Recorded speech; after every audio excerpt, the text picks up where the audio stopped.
All right, welcome back from that break. And in what many are calling a game changer for Nigeria's energy sector, the Dangote Petroleum Refinery is about to begin nationwide distribution of petrol and diesel starting August 15, 2025. That's right, Victor. And this isn't business as usual. This time, the distribution will be powered by a fleet of 4,000 brand new compressed natural gas or CNG powered tankers, the first of its kind at this scale in Nigeria. And the goal is to cut down logistics costs, reduce carbon emissions, and drive energy efficiency, all in line with President Bola Tinubu's renewed hope agenda. We're talking lower transport costs for fuel, fewer delays, and a potential boost to economic stability. This move could also spur local job creation and set the pace for a greener petroleum distribution system in Africa. But what will this mean for Nigerians? From the managing director of a filling station to the Okada rider feeling the pinch of pump prices. Big questions. So to help us break it all down, we are joined in the studio now by someone who knows this sector inside out. We're talking about Mr. Kunle. Is it David Kunle or what? My name is Dangote Kunle. Dangote Kunle, okay, Dangote Kunle. All right, Mr. Dangote Kunle is the former privatization advisor at the Bureau of Public Enterprises, senior technical advisor to the Minister of State for Gas, and currently an energy advisor and governance consultant.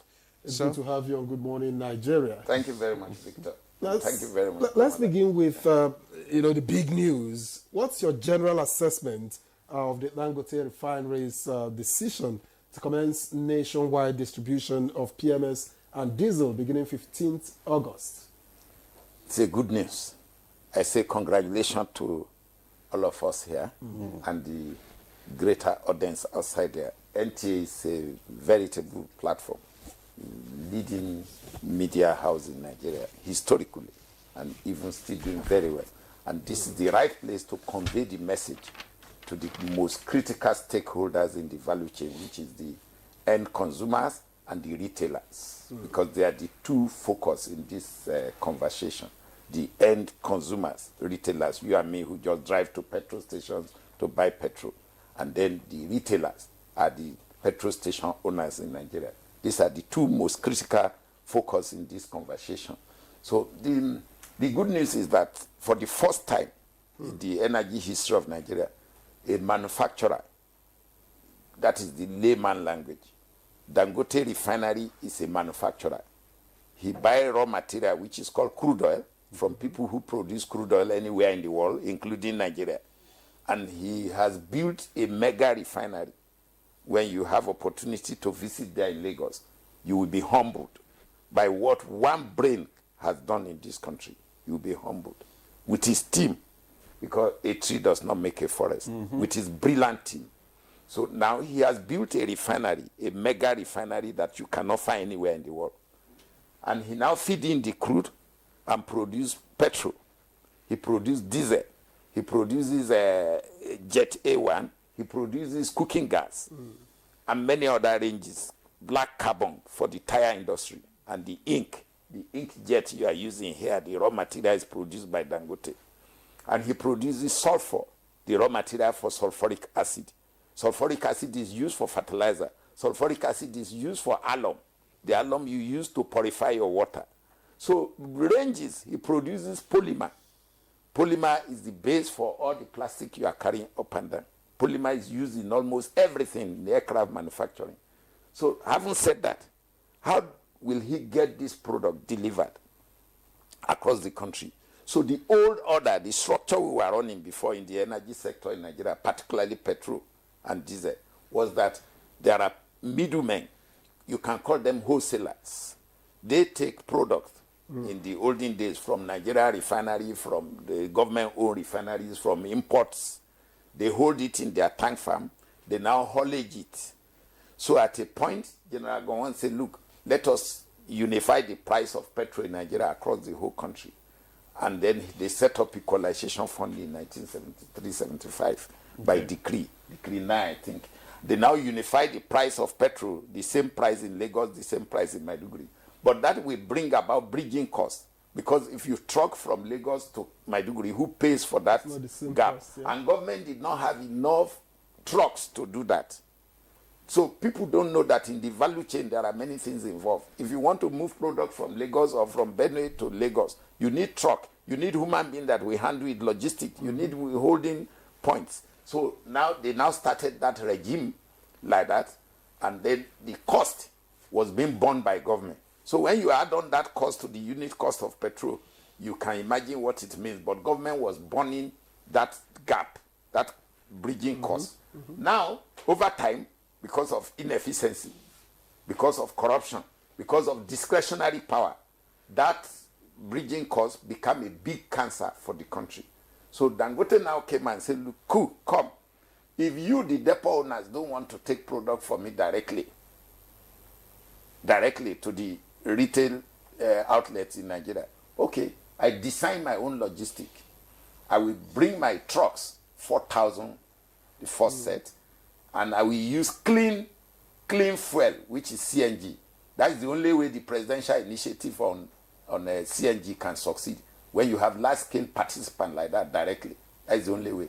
The other scheme they are doing with small cars, it will not work. But this one with heavy trucks that consume a lot is the best, because you are going to remove all the diesels on our road now. Then the drivers that used to steal diesel, no more diesel to steal, because you can't steal CNG. So these trucks now will take petrol from the gantry, the loading gantry of Dangote Refinery, direct to your petrol station in your village. Because your petrol station in your village, we pay now. We pay for the volume he needs direct to Dangote. Dangote will now deliver to you with GPS. He will Google where your petrol station is. He will come there and deliver to you. Straight. So no more depot owner in the middle who now add on. So all what does it mean in terms of naira and kobo for the ordinary Nigerian? It will reduce the average cost per liter. It will also stabilize the price. So because the same price you buy in Lagos, you will buy in Maiduguri, because he has captured the cost in his transportation for you. Because CNG, that truck will cover 1,400 kilometers before he will refuel. So that means the sheer scale and the saving of not using diesel or petrol to power the truck will now bring an average cost that is minimal. So you and me will get stable petrol, very steady, and at minimal cost. Okay, so it will not be oscillating like this anymore. If the international price for crude goes too high, yes, he will modulate his price also in accordance with the input of his raw material. But it will not be, you and me will not suffer this level of vagaries that you just wake up. So this process now is bringing stability to bring stability to the marketplace. To the marketplace. Yes, for the first time. For the first time. Yeah. Now, because I know that there is a lot of agitation, especially now, amongst these petroleum tankers association and all that. How is the organization going to allay their fears? How is it intend to bring them in so as to douse, this tension that is brewing? Thank you very much. This conversation here is revolution. But many Nigerians cannot know the meaning yet. It's a big revolution. It is. So that critical gap you just mentioned now, the people who occupy that gap between petrol import and petrol depot owners and the trucking retailers, the trucking end of it, their business has plateaued. In the life cycle of man, we plateaued. Okay. I'm 67 now. By the time I'm 70 something, I have plateaued. So I need to regrow. I need to teach my children to please take the graph for me and start growing it again. Because me, I'm plateau, I will decline. So that is how the product life cycle of every industry is. human beings were like that. But these days, people don't decline at 70 any longer. No. This decline does not mean maybe you will just decline like that, but you have plateaued. Okay. Your level okay, you're at a standstill. Yes. So now the industry they are into, the depot owners, that industry, that segment of the oil and gas industry has plateaued. So there's a new, the paradigm shift is that they need to regrow their business. They have to go to their inner rooms and rethink. They have to think out of the box of how they are going to now reinvent themselves. They either go and find a way to collaborate with Dangote, the big disruptor who has come to the marketplace, or they go for Chapter 11. Chapter 11 is bankruptcy. They declare bankruptcy. Okay, then government may find a way to give them a landing. They have to find their way, but it's not. This thing is not by fight. It's a natural sequence in life. Is Dangote Refinery open to this kind of? Of course, in the last 2 years, he has been telling them the problem is the regulator, the midstream, downstream regulatory authority of Nigeria. They are very weak. The structure there is weak.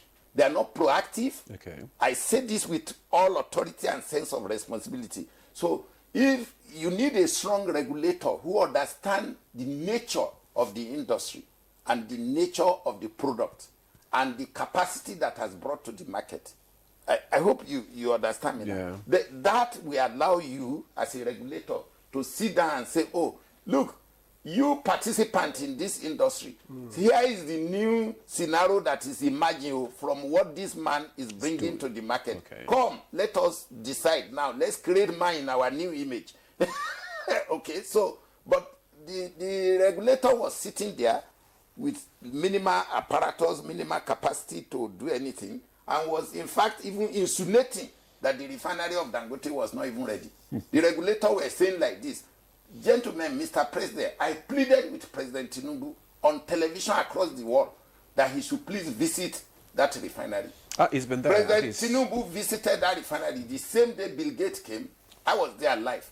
And President Tinubu was impressed. And since that moment, I had a very good impression of the pragmatic nature that President Tinubu behaves. Now, I was very happy because he demystified all the myths that many Nigerians are asking, will this move lead to a drop in fuel pump price across the country? How soon will that happen? Please, let me go back to basic economics. Basic economics and commerce from our secondary school. Nigeria is a country that economic literacy is very low. Why? In England, a child in primary school knows the meaning of interest rate. So he knows that things are not just the way we are talking. So the cost of petrol will be determined by the cost of crude oil, the raw material. The main raw material to produce petrol is crude oil. So if the crude oil price is good, like $50 per barrel, the output will be cheap in Nigeria because you have a big refinery that can mass produce the petrol for you. If the cost of petrol of crude, as the case now between Iran and Israel, if the cost of petrol of crude goes to $80 or $100, the modulation in the calculation of Dangote Refinery, because he's buying most of the crude in dollars from abroad, okay, so the price will also go up a bit. But the stability you are having in this country today is what I have been saying. Supply security is a major thing that determines whether price will go up or not. Then volume availability is another issue. So you remember in the olden days, they will say, oh, don't panic, don't go, don't this. The person telling you don't panic, he is already panicking because he does not know whether his vessels that are bringing product will arrive full or half full. You understand me now? So Dangote Refinery is not about whether the price will be low, because this is the mentality. The general mentality of Nigeria is about price low. Because that's what impacts them directly. No, it's a wrong perception. We must correct it, and the media must help to correct it. So it is the stability of the price that they should be talking about, the availability of that product. All of us must work hard to increase our GDP, our per capita income. We must be more productive so that price will become too irrelevant to us. not too relevant. I hope you understand what I mean by that. So, to answer your question, you want lower price. If crude is cheap, Dangote petrol will be cheap. Okay. And the mini refineries that are coming up in Nigeria, they will also help to stabilize the price. Why? They will bring out products. Sector. If at all they could do PMS, but some of them, I'm aware Edo Refinery is trying to come up very soon. So if they are able to bring something out, we will have price stability, but not as low as you may be thinking. But if crude price go down, Dangote can bring down price also to even 600 naira per liter. Okay, that's our prayer anyway, Mr. Akule. Yeah. Now, how does this initiative, no doubt, is highly commendable, but what measures are in place to monitor and also to evaluate the success of this initiative? Okay, two things. Yes. The regulator has a role. The midstream, downstream regulatory authority, they have a role. Technical, safety, commercial regulation, by law, that's their responsibility. Commercial regulation means the pricing mechanism, and then technical regulation means all the vehicles must comply. Okay, and then the petrol stations must comply. Safety, HSE, okay, fire, and so on and so forth. Yeah. Okay, now so. Dangote is bringing brand new trucks. He's not sitting here to say, oh, let me now convert my old truck from diesel to CNG. No. Okay. So in terms of safety, those trucks, they have been certified both by Standard Organization of Nigeria and the manufacturer standard internationally, whether it's by Japan standard or DAI, German standard or America IMST standard, all they have been certified as safe to be on the road. Okay, so safety is okay. The drivers are being trained. Dangote is training the largest pool of drivers and technicians in this country. People don't know what the guy is doing. They need to know. That's why I like this program. They need to know. Even if I do nothing more than just to be educating people about the marvelous job this guy is doing, I don't care. Because he's training the largest pool of technicians and drivers that we know how to use the road safely so that the road can be more friendly. Currently, you see all the trucks on the road. The emission from them alone is incredible. That means our air is heavily polluted. So when he brings this 4,000 will displace minimum of 8,000 old trucks from our road in 2-3 years. It's transition. You will not see those old trucks anymore in 2-3 years time. Okay, it's in phases. Yeah, it's in phases because they will now go out. Well, these 4,000 will be ejected now. Okay. And the whole landscape will just change. Okay. So, and they are clean. You and me, you can breathe a better air. That is the whole essence of climate. Climate is to reduce the amount of sulfur and the amount of carbon in the air. What about so that the you and risks? me can live longer. What about the risks associated with deploying a fleet of 4,000 in terms of logistics and regulatory, challenges? My brother, this is still part of what we are saying. The regulatory authority today, they regulate PPMC. All the pipeline federal government built since in the 70s and 80s today to move product from one depot to another, from Lagos, from Atlas Cope to Ejigbo, to Mosimi, to Ibadan, to Ore, to Auchi, to Suleja here, to Kaduna, to Kano, to Guso, to Gombe, to Maiduguri, to Yola. None of this pipeline is working anymore. So who is responsible for this? Government.